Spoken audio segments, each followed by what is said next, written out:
আপনার বয়সে তরুণ হোক আর যাই হোক, ছাত্রদেরকে অনেক সম্মান করত।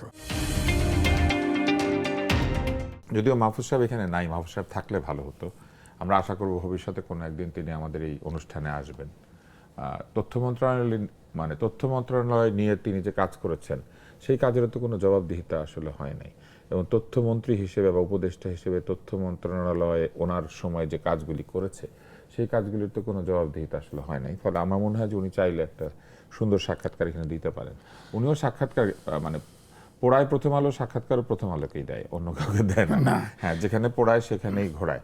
তো উনি ওনার এখানে একটা ব্যাখ্যা লিখেছেন, লীগ প্রশ্নে এখন যা চলছে তা হচ্ছে দুই বড় দলের ইনসিকিউরিটি, নিরাপত্তাহীনতা। কোন বানেগা লীগ কা বাপ। আমি জানি না উর্দু হিন্দি কেন এত লিখতে হয় তাদের, কে লীগের বাবা হবে এটা লিখলে অসুবিধা কিছু ছিল, জানি না। কোন বানেগা ক্রোড়পতি, ওরকম আর কি। তো 86 আর 96 স্মৃতি বিএনপি ভুলতে পারছে না, আর জামায়াত আছে আদর্শিক শত্রুতা সহিংসতার ভয়ে, যা বিএনপি লীগের 90 দশকের যৌথ আক্রমণের স্মৃতি থেকে উৎসাহিত। জন্মের আগের ইতিহাস নিয়ে কথা বলছেন, ভালো কথা। স্মৃতি ভয়ের উৎস বটে। সামনে বাংলাদেশের রাজনীতিতে কি হতে চলেছে এই প্রসঙ্গে নিজের ভাবনা তিনি লিখেছেন এইভাবে, আগামীতে বিএনপি আল্লাহ না করুক ক্ষমতায় থেকে বহুদলীয় গণতন্ত্র করে নেবে, আর জামাত চুপ মেরে গুপ্ত হয়ে যাবে। আসল বিপদ এই প্রজন্মের যারা লীগের ফ্যাসিবাদের বিরুদ্ধে লড়েছেন তাদের।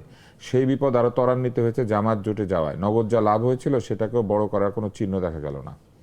এবং তরুণদের সমালোচনা করে বলেছেন, দুঃখজনক হলো এই প্রজন্ম ব্যস্ত নিজেদের হাতের তালুর চেয়ে ছোট রুটি ভাগাভাগিতে। এখান থেকে বেরিয়ে আসার আহ্বান সাবেক সতীর্থদের উদ্দেশ্যে মাহফুজ আলম এটাও বলেছেন, রুটিটা বড় করেন। আপনাদের তাগদ আছে এই জাতিকে গ্লোবাল সাউথকে লিড দেওয়ার, সেটা করেন। যার যার পার্টি দোকান ফেরকা তরিকা থেকে সংগঠিত হন, প্রতিষ্ঠান গড়ুন, সচ্ছল হন। রাজনীতিতে নয় শুধু সমাজে প্রভাব তৈরি করুন, দীর্ঘমেয়াদী লড়াই সংহতির পাটাতন গড়ে তোলেন। আমি তো অনেকদিন বিতর্ক করি, তো বিতর্ক করার কারণে আমি যে কোনো লাইন পড়লে আমার স্ববিরোধী যুক্তিগুলো আমার একদম চোখের সামনে আসে। বহু বছর হাজার হাজার ছেলে মেয়েদেরকে বিতর্ক শিখিয়েছি। তো আমি আপনাকে একটা জিনিস একটু জানতে চাই, উনি বলছেন বড় দুই দলের ইনসিকিউরিটি, কিন্তু উনি লিখছেন আসল বিপদ হচ্ছে যারা ফ্যাসিবাদের বিরুদ্ধে লড়েছে তাদের। তাহলে এইটাই তো ইনসিকিউরিটি না? এইটাই তো উনি ইনসিকিউরিটিতে ভুগছে। উনি ইউনুস তো মাস্টার মাইন্ড করে দিছে, এবং এটা মেটিকুলাস ডিজাইনে 5ই আগস্টের পরিবর্তনটা ঘটছে। তো এটার জবাব উনি এখান থেকে উনি নিজেকে নির্দোষ আলাদা করতে চাচ্ছে। ছোট রুটি ভাগাভাগিকে বড় বড় রুটি ভাগাভাগি করতে বলবে। আচ্ছা, ছোট রুটি ভাগাভাগি ধরেন ভালো না, তাহলে বড় রুটি ভাগাভাগি করলে আরো ভালো খারাপ, ছিল? আরো খারাপ। উনি এটাও বলেছেন, আবার এটাও বলেছেন যে রুটিটা বড় করেন। হ্যাঁ, তো ভাগাভাগি বড় রুটি করলে, রুটি বড় করলে ভাগাভাগি করলে অসুবিধা নেই, আরো বেশি করে টাকা পয়সা খুঁজলে আর ওই রুটি মানে হাতের মধ্যে নিয়ে আসলে দেখেন সেটা ঠিক আছে।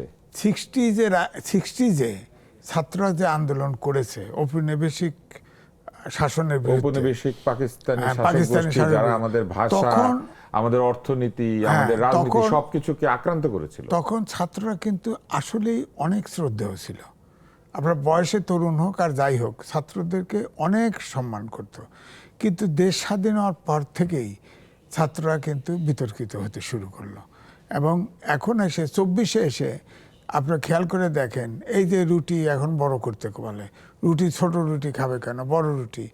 আরে ভাই, এমনি তো যা রুটি ভাগাভাগি করছে সেটাও তো কোটি টাকার নিচে হিসাব নাই। আপনার কক্সবাজার থেকে এক আওয়ামী লীগকে বর্ডার পার করতে 3 কোটি টাকা আপনার করছে, দরবার করছে।